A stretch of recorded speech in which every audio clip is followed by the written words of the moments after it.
Okay, here's how you can add a folder and make it a share folder. I'm going to go to New, Folder, call it Smart Exchange,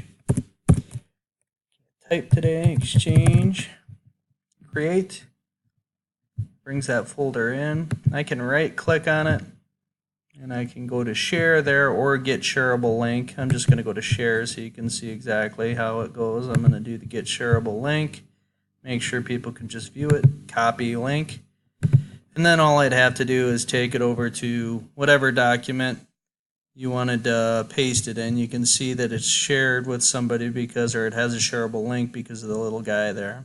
Let's say I wanted to post it in this link, which I don't really want to, but let's just say I did. I could right click, paste it, and there's my link. If I hit enter, then it becomes a hyperlink. And that would take me right to the Smart Exchange folder that I'm sharing. All right, hope that helps.